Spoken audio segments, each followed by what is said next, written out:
আসসালামু আলাইকুম। সবাই কেমন আছেন? আশা করি সবাই ভালো আছেন। আলহামদুলিল্লাহ আমরাও ভালো আছি। প্রতিদিন সকালবেলায় ঘুম থেকে উঠে ভাবতে হয় কি রান্না করব, কি রান্না করব। সেটা ভেবে ভেবে অর্ধেক বেলা পার হয়ে যায়। যেহেতু অনেক দিন থেকে বৃষ্টি শুরু হয়ে গেছে, কিছুতেই বৃষ্টি কমছে না।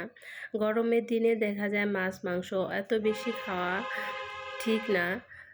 আর বৃষ্টির দিন হলে তো কোনো কথাই নেই, সকাল বিকাল চলছেই খিচুড়ি মাংস। তারপরে আজকে দুপুরের জন্য এখানে আমি রান্না করে নেব মাংস। যেহেতু খিচুড়ি রান্না করা আছে, এই কারণে ভাবলাম একটু মাংসটা রান্না করে নিই। এখানে আজকে ব্রয়লারের মাংসটা রান্না করব, এই কারণে সব কিছু আগে থেকে কাটাকাটি করে ধুয়ে পরিষ্কার করে নিয়েছি। তারপরে এখন আমি রান্নাটা উঠিয়ে দিলাম। আমি দেখা যায় রান্না করার আগে সমস্ত কিছু একবারে কাটাকাটি করে নেই।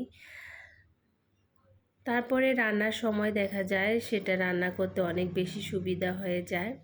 কাঁচামরিচ পেঁয়াজ আদা রসুন বাটা দিয়ে ভালো করে একটু ভাজি করে নিলাম। তারপরে পরিমাণ মতো পানি দিয়ে দিলাম। এক এক করে এখন গুঁড়ো মশলাগুলো সব দিয়ে দেব। হলুদের গুঁড়ো, মরিচের গুঁড়ো, জিরে ধনিয়ার গুঁড়ো, সাথে দিয়ে দিলাম গরম মশলার গুঁড়ো। এখন মশলাটাকে খুব ভালো করে কষান করে নেব। সেই ঈদের দিন থেকেই বৃষ্টি শুরু হয়ে গেছে, বৃষ্টি কিছুতেই কমছে না। তো এক হিসাবে ভালোই হয়েছে, এবার যে পরিমাণ গরম পড়ছিল সে তুলনায় বৃষ্টিটা হওয়াতে অনেক বেশি ঠান্ডা হয়ে গেছে আবহাওয়া। তো এই বৃষ্টিময় দিনে দেখা যায় খিচুড়ি মাংস এসব খেতে ভালোই লাগে। তো এখানে মাংসগুলো আমি আগে থেকে পরিষ্কার করে নিয়েছিলাম ধুয়ে। তারপরে মাংসগুলো মশলাটাকে কষান করে নিয়ে এখন আমি দিয়ে দিলাম। দেওয়ার পরে এখন মাংসটাকে খুব ভালো করে মশলার সাথে মিশিয়ে নেব। আর এই ব্রয়লারের মাংস রান্না করছি। ব্রয়লার মুরগিটা বেশ অনেক বড় ছিল, প্রায় 2.5 কেজির মতো ওজনের ছিল। তো এই বড় ব্রয়লারের মাংসটা কিন্তু খেতে বেশ ভালোই লাগে। আমাদের বাসায় আবার সবাই ব্রয়লার মাংসটা অনেক বেশি পছন্দ করে। এই কারণে সব সময় দেখা যায় আমাদের ব্রয়লারের মাংসটাই বেশি আনা হয়। মাংসটা খুব ভালো করে এখন আমি কষান করে নিব। এখানে আমি অল্প পরিমাণে একটু পানি দিয়ে দিলাম, শুধু খুন্তিটা ধুয়ে দিলাম। এখন আর আমি এখানে কোনো পানি অ্যাড করব না।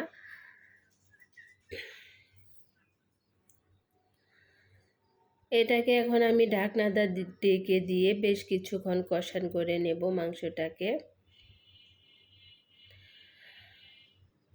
ঢাকনাটা খুলে এখন আমি এই যে মাংসটাকে ভালো করে নাড়াচাড়া করে নেব। আর মাংসটা আমি অনেক বেশি কষান করেছিলাম, দেখেই হয়তো বা আপনারা বুঝতে পারবেন মশলাটা একদম কালো কালো হয়ে গেছে। ব্রয়লারের মাংসটা দেখা যায় এইভাবে রান্না করলে অনেক বেশি ভালো লাগে। এখানে আমি আর কোনো আলু টালু কিচ্ছু দেব না, শুধু এমনিতেই ভুনা করে নেব। এই যে দেখতে পাচ্ছেন আমি কতটা কষান করে নিয়েছি। এখন আমি এখানে ঝোলের জন্য পানি দিয়ে দিলাম।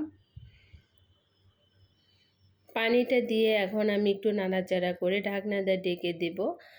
পানি দেওয়ার পরে এটাকে অল্প কিছু জাল করে নিয়ে আমি নামিয়ে নেব। একদম খুব বেশি শুকনা শুকনা করব না, একটু মাখো মাখো করে রেখে দেব।